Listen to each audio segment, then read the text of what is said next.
Good afternoon. I'm Chris Dyer, and this week we're here again in my classroom at Berean Baptist Academy. Today I want to talk to you about some comparative analysis on the Declaration of Independence and Paine's common sense in the differences when we're looking at nation building. Let's start with the Declaration of Independence. In the very first paragraph, Jefferson's writing already about this concept of a different nation when he writes, "When in the course of human events it becomes necessary for one people to dissolve the political bands which have connected them to another, and to assume among them powers of the earth, the separate and equal station to which the laws of nature and of nature's God entitle them, a decent respect to the opinions of mankind, requires that they should declare the causes which impel them to separation." In this, we see a whole legal basis for the idea of secession, which is a good argument that I use in my class to debate, was the American Revolution a revolution or was it a secessionist movement? Now, this whole idea of secession, as ensconced here in this first paragraph, is used not only in the United States, but in post-Soviet states, the Balkans, during post-Tito, and Africa in post-colonial era. There's a great article on this by Grace Bolton and others, Editorial Introduction, Secession, Sovereignty, and the Quest for Legitimacy. Moving on, a second area to look at is, but when a long train of abuses and usurpations pursuing invariably the same object evinces a design to reduce them under absolute despotism, it is their right, it is their duty to throw off such government and provide new guards for their future security. In this, we see Locke's argument of social contract theory, used inevitably for secessionist movements later.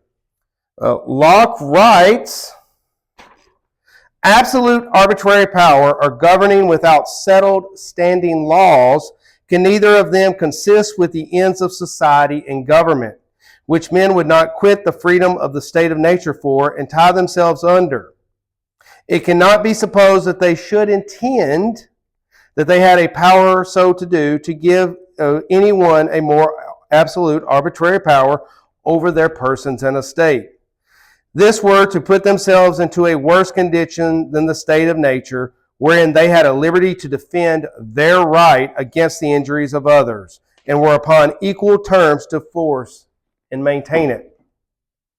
We see Don Herzog's Without Foundations, Justification in Political Theory, and Andrew McLaughlin's article, Social Compact and Constitutional Construction, as key articles and books that would help support this. Finally, Jefferson in the Declaration of Independence writes, "We have warned them from time to time of attempts by their legislature to extend an unwarrantable jurisdiction over us. We have reminded them of the circumstances of our immigration and settlement here." Now, Jefferson is placing the colonies in England in a us versus them mind frame, and Paine will later too, but specifically, we have our immigration. We warned them.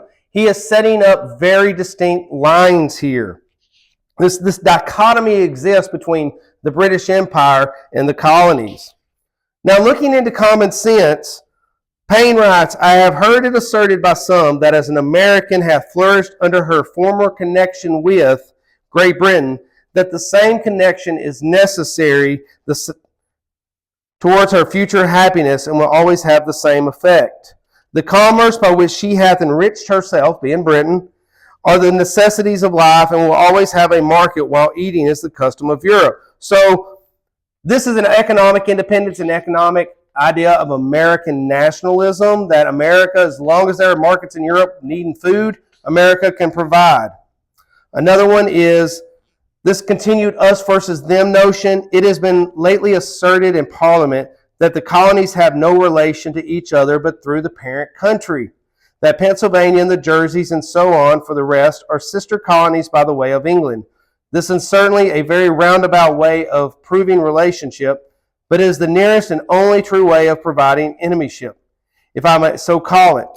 France and Spain never were, nor perhaps ever will be, our enemies as Americans. So that's just us versus them. Britain has its enemies, but that doesn't mean they're our enemies. So America as a nation can stand on its own in the diplomatic realm. And finally, Payne writes about if Britain is such a great mother country to us, why is it treating us this way? Why is it treating us like it would a foreign nation, invading, destroying liberties and rights? This country, America, is built by asylum seekers, fleeing persecution and corruption in other governments. So why should the United States, these colonies, stay connected to the mother country, which is only making it just like it was in Europe? These are my thoughts about this. Thank you for your time. Good evening.